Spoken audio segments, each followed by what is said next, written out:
Magandang tanghali mga ka-viewers. Ito po ulit kami. Magagala muna po kami. Galing po kami staging. Saan po magpapalaundry po ang aking kasama na tamad maglaba. Ayan po, labahan niya.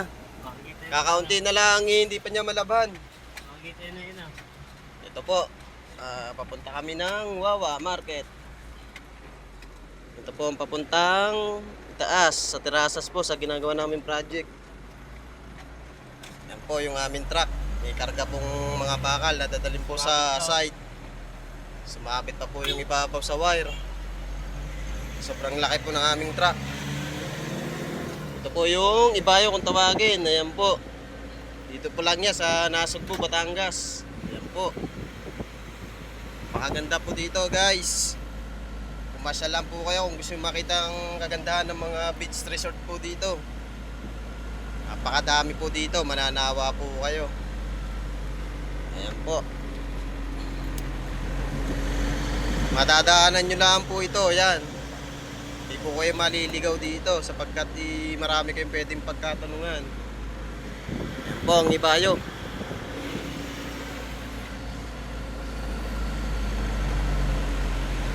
Kung gusto nyo naman po ng mga daing-daing, pasalubong, may mga seafoods po dito, tinda.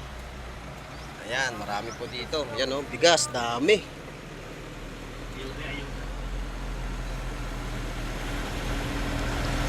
Bakery, ito po yan, bakery. Ayan po, mukha sa amin yan, sa buhos po namin, doon sa project po namin, sa site. Ito po, kasamahan ko, sumunod ng kanyang mga anak. Ito po, tinatawag na Barangay Wawa.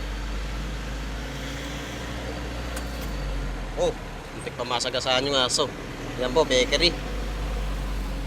Napakadami po ditong pwedeng pasyalan guys.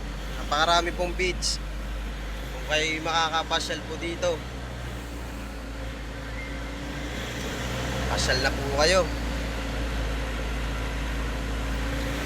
Punta po kami sa laundry shop para po makapagpalaba tong aking kasamang driver na masipag maglaba dati po.